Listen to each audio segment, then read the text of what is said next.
Ya, pertama mengenai ghanimah ya. Jadi di dalam kitab fikih itu Pak, itu dibedakan ada dua, ada namanya ghanimah dan ada namanya anfal. Ya. Jadi ghanimah itu adalah rampasan perang yang didapatkan di medan peperangan. Nah, nanti ghanimah itu bentuknya bisa harta, ya, seperti misalnya bisa kuda, kemudian bisa baju besi, bisa peralatan perang.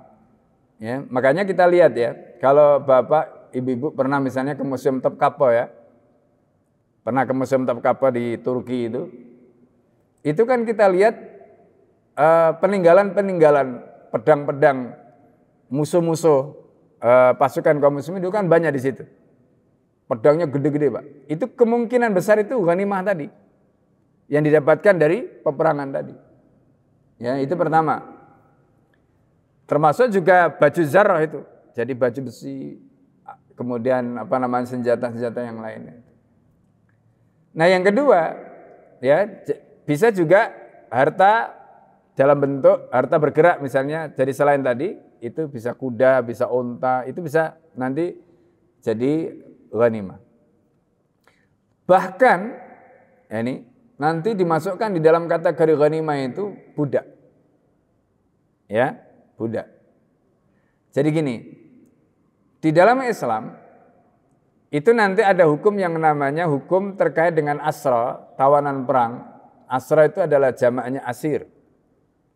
Yang kedua, itu adalah mereka yang dia statusnya bukan tawanan perang.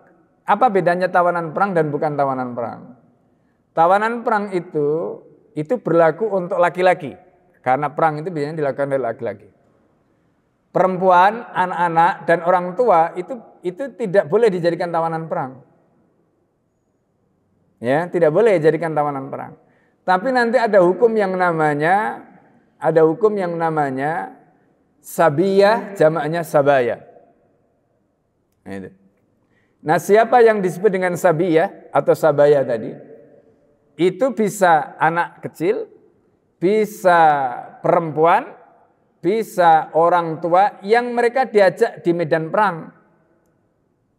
Ya. Nah, mereka ini nanti statusnya ketika kalah itu bisa dijadikan sabiyah, bukan dijadikan asir atau asro. Nah, jadi statusnya tidak boleh dihukumi seperti tawanan perang. Tapi mereka bisa dijadikan seperti ghanimah. Makanya kemudian ada budak. Dan budak itu dihukumi seperti harta. Itulah Pak. Nah ini terkait dengan ghanimah ya. Nah itu contoh-contohnya.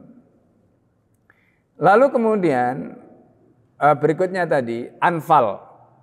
Anfal itu adalah harta yang ditinggalkan oleh pasukan tadi ketika pasukan itu mengosongkan wilayahnya. Ada gedung, ada macam-macam.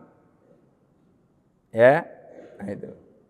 Nah karena itu kalau kita lihat, ya, kalau tadi ada pertanyaan ya, dalam pembahasan yang lalu kan kita sudah singgung.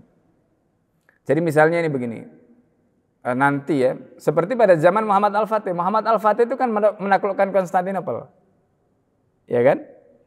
Bentengnya, kemudian apa yang ada di dalam istana, itu kan miliknya ketika itu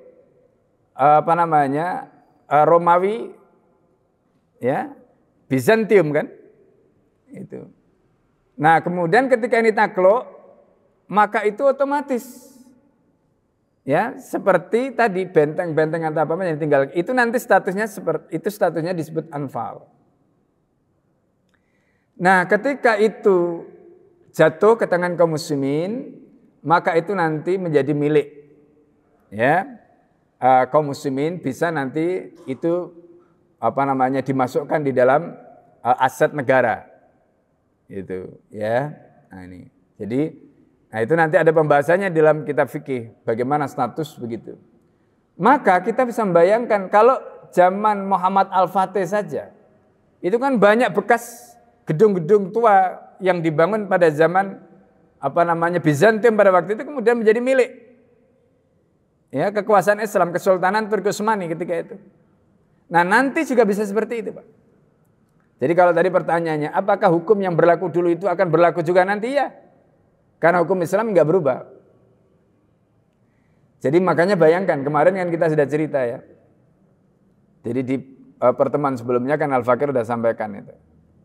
Jadi kalau seandainya kita menyusun kekuatan dan punya kekuatan sebagaimana dulu Amerika bangkit setelah Perang Dunia Pertama. Ya, lalu kemudian Amerika itu menjadi superpower. Misalnya nanti umat Islam jadi superpower. Terus Amerika itu kalah. Uni Eropa itu kalah. Pertanyaannya, bagaimana dengan aset-aset properti tadi? Loh, ketika itu ditinggalkan oleh mereka, itu nanti menjadi anfal, Pak. Sehingga umat Islam yang menguasai wilayah tadi, dia nggak perlu membangun gedung-gedung baru dan tidak boleh dihancurkan, nggak perlu dihancurkan. Seperti zaman Muhammad Al-Fatih tadi ketika menaklukkan Konstantinopel tadi. Nah, tinggal dimanfaatkan. Itu sebagai aset negara. Nah, gitu. Jadi ini luar biasa.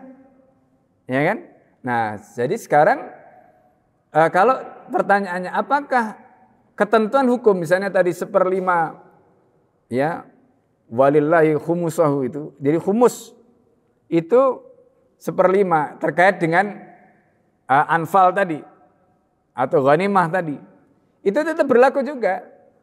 Ya, 1/5-nya itu untuk Nabi dan keluarganya.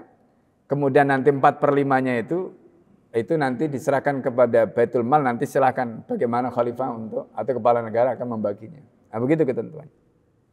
Nah, jadi ketentuan ini masih berlaku karena hukum ini berlaku sampai hari kiamat. Enggak ada nasih dan mansukh di sini. Gitu.